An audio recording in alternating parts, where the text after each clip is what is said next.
नमस्कार दोस्तों, मेरा नाम साजन है और आज मैं जिस मूवी के बारे में बात करने जा रहा हूँ उस मूवी का नाम है रॉकेटरी द नंबे इफ़ेक्ट।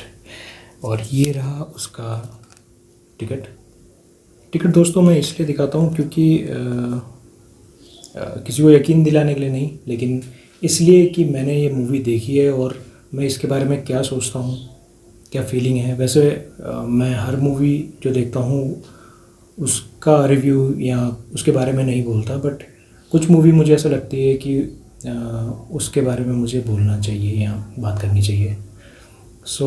ये मूवी देखने के बाद मेरे मन में ऐसा हुआ कि मैं इस मूवी के बारे में बात करूं, क्योंकि कोई अच्छी मूवी आती है और कोई अच्छी कहानी आती है सामने, उसके बारे में मन करता है कि बात करें। लास्ट में मैंने कश्मीर फाइल्स मूवी के ऊपर बात की थी और ये दी नंबी इफ़ेक्ट रॉकेटरी।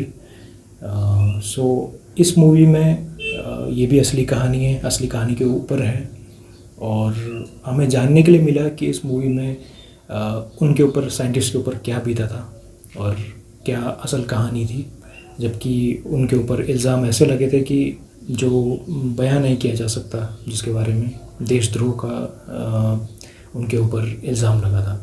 देशद्रोह का इल्ज़ाम जो होता है ये बहुत ही बड़ा इल्ज़ाम होता है, क्योंकि इसमें सिर्फ आप इफ़ेक्ट नहीं होते हो, इसके साथ आपकी पूरी फैमिली इफ़ेक्ट होती है। इस मूवी में उस बारे में दिखाया गया है, वो किस दौर से गुज़रे और उन्होंने क्या क्या सहन किया, ये पता होते हुए भी कि जो उन्होंने किया है वो बिल्कुल सरेआम गलत बात है। मूवी की अगर मैं बात करूं तो नंबी जी के बारे में मुझे कुछ भी नहीं पता था। ये भी नहीं पता था कि उन्हें पद्म भूषण मिल चुका है और सच में हम लोग ऐसी चीज़ों को नेगलेक्ट कर देते हैं जो बहुत ही ऊपरी दर्जे की होती है। जैसे कि पद्म भूषण जिन्हें जिन्हें मिलता है उनकी लाइफ में उन्होंने क्या क्या चीज़ें की है, हम लोग वो चीज़ें मिस कर देते हैं और हम लोग चकाचौंध भरी दुनिया में ज़्यादा विश्वास रखते हैं और उसके बारे में हम लोगों को ज़्यादा अपडेट्स चाहिए होती है। बात करते हैं मूवी की, जहाँ पे हम लोगों ने स्टार्टिंग में देखा कि उनके ऊपर क्या क्या यातनाएं हुई, क्या क्या चीज़ें उन्होंने फेस करी, उनके परिवार ने क्या क्या चीज़ें फेस करी। और जैसे वो 400 मिलियन पाउंड का इक्विपमेंट देश के लिए यूज़फुल कर रहा था, चाहे वो पहले साइंटिस्ट थे जो प्रिंसटन यूनिवर्सिटी पढ़ने के लिए गए थे, मतलब वो सॉलिड फ्यूल इंजन के बारे में पढ़ रहे थे और फिर वो लिक्विड फ्यूल इंजन के बारे में पढ़ने के लिए गए। एक इंसिडेंट मैं आप लोगों से शेयर करना चाहता हूँ। जब हम मूवी देखने जा रहे थे तब एक मूवी के शोज़ ख़त्म हो रहे थे। जब उसके शोज़ ख़त्म हो गए तो उन्होंने पूछा कि आप कौन सी मूवी देखने आए हैं, और हम लोगों ने उन्हें बताया कि हम लोग रॉकेटरी देखने जा रहे हैं, जबकि हमें सिर्फ इंडियन साइंटिस्ट है और उन्होंने देश के लिए कुछ बड़ा किया है, लेकिन क्या क्या चीज़ें की हैं वो उनको नहीं पता था और उनकी पास्ट की क्या कहानी है, उनके ऊपर क्या इल्ज़ाम लगे हैं, ये सब नहीं पता था। हमने कहा कि रॉकेटरी देखने जा रहे हैं और उसी के बेसिस में कुछ नहीं तो 3-4 लोगों ने रॉकेटरी के टिकट लिए। और स्टार्टिंग में ऑब्वियसली जब वो देख रहे थे तो मुझे स्टार्टिंग में ऐसा लग रहा था कि क्या वो सोच रहे होंगे कि ये एंटरटेनिंग मूवी नहीं है, या उनके ख्याल में ऐसा आ रहा होगा कि क्या हम कोई गलत मूवी तो देखने नहीं आ गए। लेकिन जैसे जैसे मूवी आगे बढ़ी फिर हमको पता चला कि नहीं, ऐसा नहीं है। उनकी लाइफ की कहानी देखनी इम्पोर्टेंट है, समझनी ज़रूरी है, क्योंकि ये किसी के भी साथ हो सकता है और वो तो देश के लिए सोच के बहुत सारी चीज़ें कर रहे थे और क्या क्या चीज़ें दांव पर लगी थी वो हम इमेजिन भी नहीं कर सकते। और मैं बाद में प्राउड फील कर रहा था और हम लोग प्राउड फील कर रहे थे कि जो उन्होंने किया है अपनी लाइफ में हमारे लिए, जो कुछ किया है, मतलब कि उनके ऊपर इल्ज़ाम लगने के बाद उनके ऊपर 3rd डिग्री तक उनको सहना पड़ा, उसके बाद भी वो टूटे नहीं। उनकी फैमिली में कितनी चीज़ें हो गई उसके बाद भी वो नहीं टूटे और बहुत सारी चीज़ें उनकी लाइफ में हुई, वो उस चीज़ को सह कर आगे बढ़े। मूवी में और भी चीज़ें, बहुत सारी चीज़ें दिखाई गई है उनके कैरेक्टर के बारे में कि कैसे हैं वो धार्मिक है और अपने धर्म से जुड़े हुए हैं, और उनकी स्ट्रेंथ उस चीज़ से पता चलती है कि वो कितने अपने जड़ों से जुड़े हुए हैं। मूवी की अगर हम लोग बात करें तो आर माधवन साहब ने इसमें डायरेक्शन, एक्टिंग, प्रोड्यूसिंग और राइटिंग की है। सब चीज़ें रियल उठाई गई है। कोई इंसिडेंट ऐसा नहीं है कि फॉर एंटरटेनमेंट को देख के बनाई गई हो। सब चीज़ें बिल्कुल रियल रखी गई है।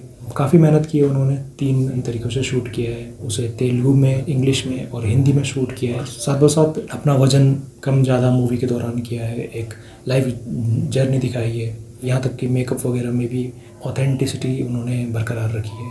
ये सारी बातें हम लोगों ने मूवी से रिलेटेड करी, लेकिन जो मेन मुद्दा है ये मूवी जिस लिए बनाई गई है उसका रीज़न ये है कि उनकी कहानी सामने आए, उनके लाइफ में उन्होंने क्या क्या फेस किया वो सामने आए, और किस कारण से उन्हें गुनहगार ठहराया गया और किन कारणों की वजह से वो गुनहगार नहीं थे, वो हम लोग मूवी में देखेंगे।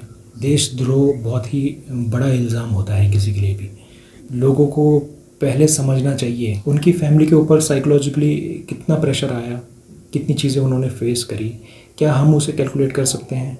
कहीं ना कहीं हम लोगों को भी ज़रूरत है इन सब चीज़ों को सोचने की। क्या जो हम लोग स्टेप्स लेते हैं, क्या जो चीज़ें हम लोग बिना सोचे समझे करते हैं, चाहे वो किसी चीज़ के लिए भी आंदोलन करते हैं, हम शांति से भी कर सकते हैं आंदोलन। वॉयलेंट तरीका कोई सही तरीका नहीं है किसी चीज़ के लिए। और इतना कुछ ना उनके हिस्ट्री के बारे में जानते हुए कि उन्होंने क्या क्या किया है, आप सोचिए कि जितना एक हॉलीवुड मूवी बनी है उतने में उन्होंने एक मार्स मिशन का बजट था।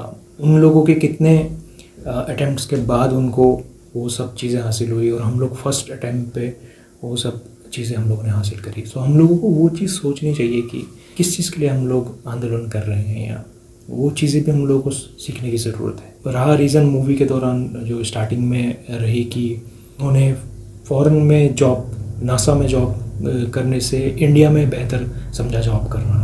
अगर आप सैलरी पैकेजेस में भी अंतर देखेंगे तो कितना डिफरेंस है फ़ॉरेन के पैकेजेस और इंडियन साइंटिस्ट के ऊपर। जो भारतीय फ़ॉरेन में काम कर रहे हैं वो समझ सकते हैं उस डिसीज़न को, और हम लोग भी समझ सकते हैं कि अगर हमारे सामने एक पैकेज रखा जाए कि जहाँ ज़मीन आसमान का फ़र्क हो, सो उस डिसीज़न में उन्होंने इंडिया को चूज़ किया कि मैं देश में रह के काम करूँगा। और हो सकता है अभी वैसे पैकेजेस ना हो, लेकिन अगर बुद्धिजीवी जो देश के हैं वो अगर देश में रह के काम करेंगे, सो वो फ्यूचर में हो सकता है कि उस उतने पैकेज तक अगर ना भी पहुँचे लेकिन उसके क्लोज पहुँच सकते हैं। और यहाँ सिर्फ बात पैसों की नहीं है, अपने देश के लिए क्या सोचते हैं और क्या वो दाव में रखते हैं, और इतनी चीज़ें दाव में रखने के बाद भी उन्हें वो सब चीज़ें फेस करनी पड़ी। मैं चाहता हूँ कि आप लोग भी मूवी देखें और आप लोग भी एक्सपीरियंस करें उस चीज़ को, क्या ये मूवी है और किस दौर से वो गुजरे, और हम लोग अवेयर हो कि आगे किसी के साथ ऐसा ना हो जो हमारे नंबी नारायणन जी के साथ हुआ है। सो दोस्तों, यही था जो मैंने मूवी को देख के समझा, एब्जॉर्ब किया। होप आप लोग भी ये मूवी देखेंगे और उस चीज़ को एब्जॉर्ब करेंगे जो मैंने एब्जॉर्ब किया, उस चीज़ को समझेंगे कि फ्यूचर में किसी के साथ ऐसा ना हो, और देश के लिए हमको क्या क्या चीज़ें सोचनी चाहिए, बिना सोचे समझे क्या नहीं करना चाहिए, और भी बहुत सारी चीज़ें जो हम लोग सीख सकते हैं इस मूवी से। मैं आशा करता हूँ कि हम लोग अपने देश को कैसे महान बना सकते हैं हम उसके बारे में सोचें, ना कि हम लोग देश का नाम कैसे डुबा सकते हैं उस बारे में सोचें। सो मैं मूवी को देख के यही सोच सकता हूँ कि आने वाले टाइम पे बहुत सारे लोग इस मूवी से इंस्पायर्ड होंगे, नंबी नारायणन जी से इंस्पायर्ड होंगे और अपने देश का नाम और ऊंचा करेंगे उस सोच के लिए जो एक इंडियन साइंटिस्ट ने अपने देश के लिए सोचा था। चलिए, अब मैं विदा लेता हूँ। इस मूवी के बारे में मैं यही सोचता था, आप लोगों के साथ शेयर करके मुझे अच्छा लगा। नमस्कार।